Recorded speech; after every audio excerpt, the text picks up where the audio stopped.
Chinese military will be training to invade Taiwan. China has major beef with Australia, and a Chinese rocket crashes into Earth. That and more on this week's China News Headlines.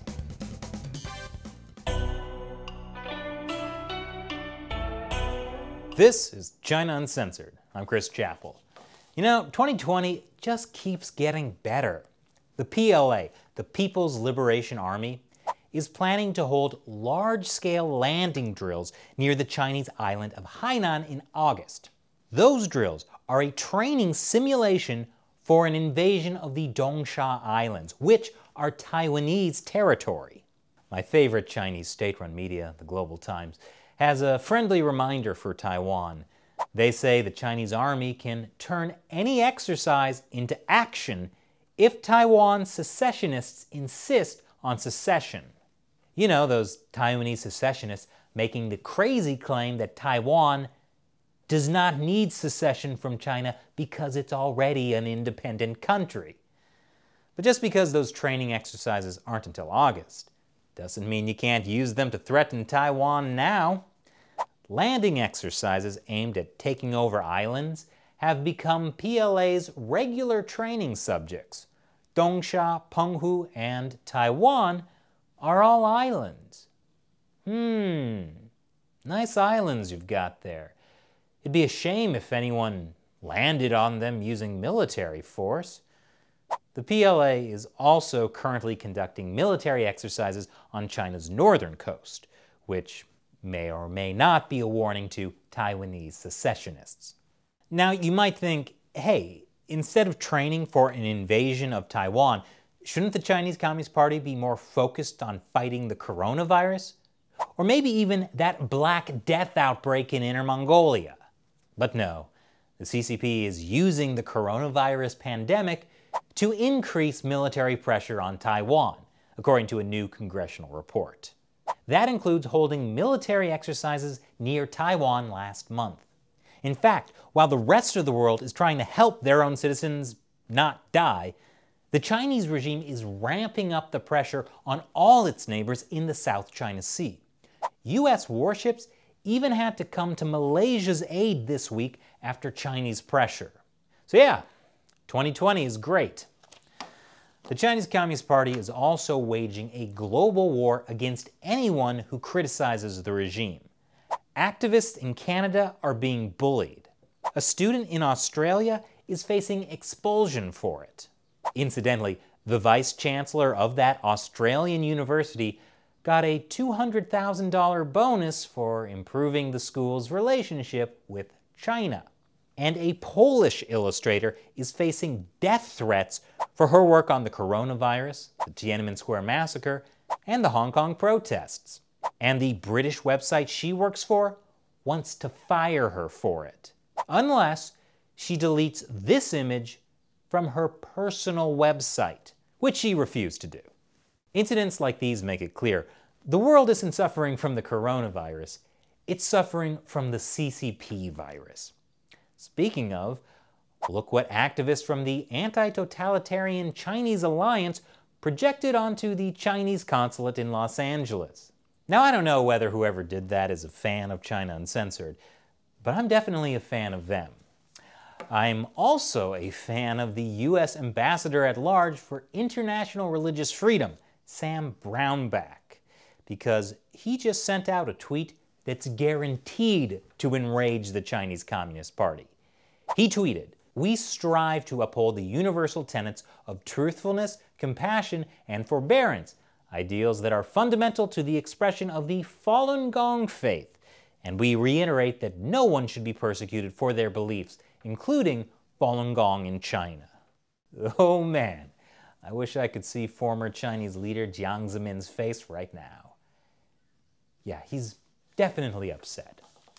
But the Chinese Communist Party isn't just threatening Taiwan or its neighbors in the South China Sea or activists worldwide.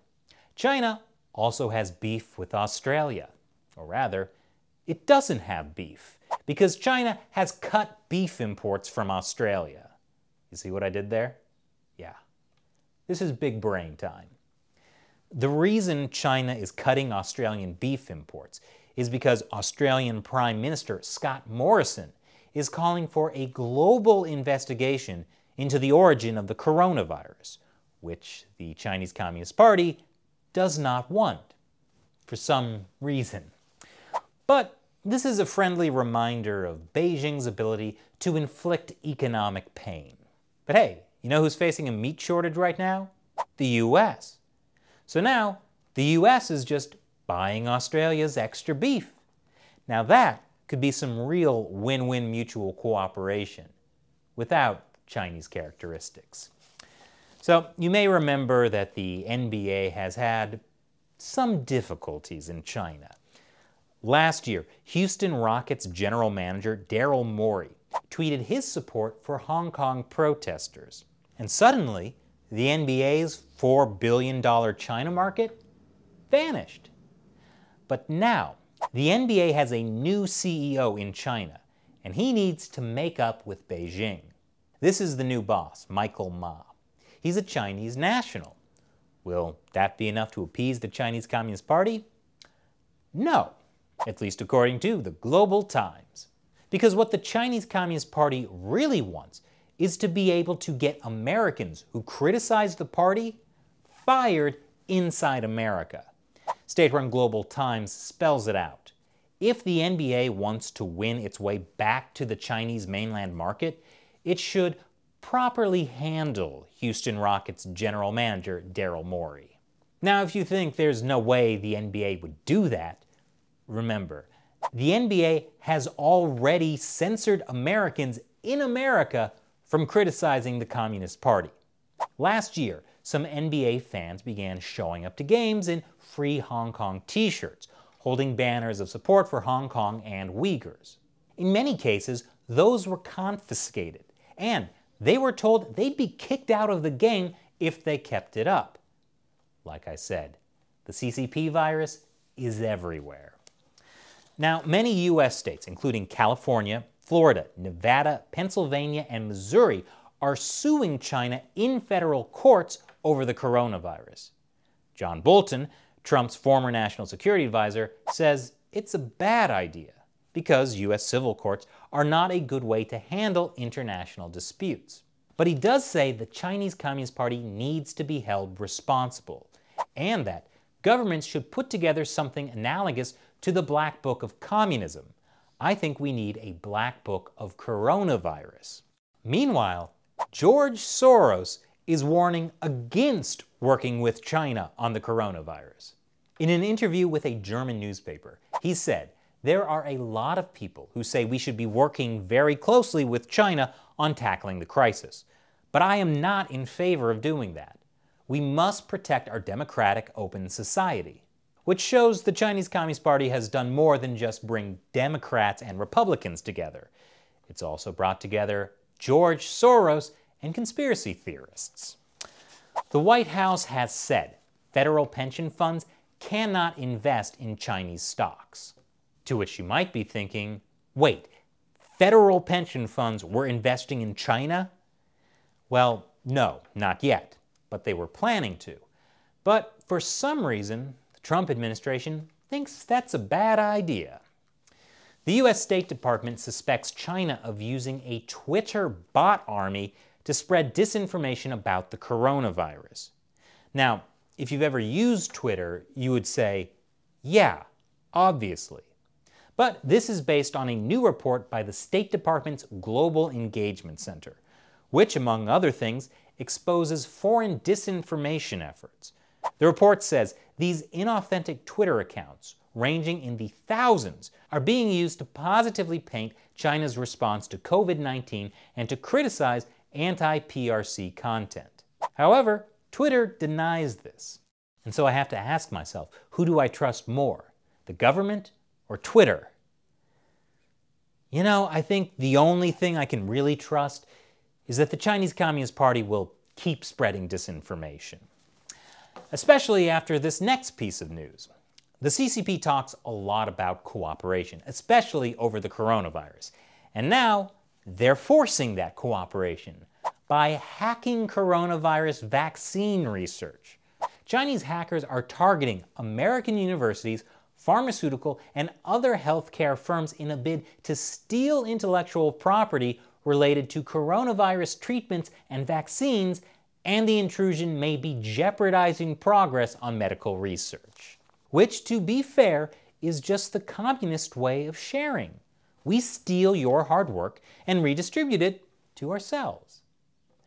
The FBI just arrested a NASA researcher for failing to report his ties to China. He's being charged with defrauding NASA by failing to disclose that he held other positions at a Chinese university and Chinese companies, in violation of conflict of interest policies. This comes just months after a Harvard professor was arrested for sketchy ties to a Chinese university, which itself had sketchy ties to the Chinese government. And finally, on Monday, a massive, out-of-control Chinese rocket fell out of the sky off the west coast of Africa, becoming one of the largest human-made objects ever to make an uncontrolled descent to Earth from space. The 20 tons of Chinese rocket debris missed New York City by just 15 minutes. Instead, the debris crash-landed in the Atlantic Ocean, just off the coast of Mauritania. I hope it didn't hurt Mauritania's fisheries, the ones that China is already destroying. Over the years, the Chinese space program has shown great skill at creating dangerous space junk. In 2007, an anti-satellite test created a cloud of debris that still circles the Earth to this day. In fact, in 2012, some of it almost hit the International Space Station. And in 2013, it actually did hit a Russian satellite. The new US Space Force might have to spend a lot of its time cleaning up all the orbital junk China left in space. And now, it's the time when I answer questions from you, my loyal 50-cent army, fans of the show who support what we do on the crowdfunding website Patreon. Today's question comes from Brian Benjamin. Might get in trouble for asking, but are there any demonstrations being planned in the US to commemorate the Tiananmen Square massacre, or any other public gatherings against the CCP? Well, Brian, I don't think you'll get in trouble for asking that unless you're in China. Usually there's a bunch of different events planned throughout the United States to commemorate the Tiananmen Square massacre. But with the coronavirus pandemic, it might be possible there will be no large-scale demonstrations this year. The same goes for any other protests against the Chinese regime, even for their responsibility for the coronavirus. And if there aren't protests, that's a huge win for the Communist Party. Then again, maybe this year there'll be some kind of online alternative. And if I hear anything, I'll be sure to let you all know. Thanks for your question, Brian. And for all of you watching, if you want to stand up to the Chinese Communist Party and YouTube's censorship, consider joining the 50-cent army too. You'll have a chance to ask me questions on the show, and there are some other cool perks as well. Check out patreon.com/ChinaUncensored to learn more. And be sure to subscribe and check back every Monday, Wednesday, Friday, and Saturday for new episodes, because YouTube isn't always sending out notifications about new episodes. Fancy that. Once again, I'm Chris Chappell. See you next time.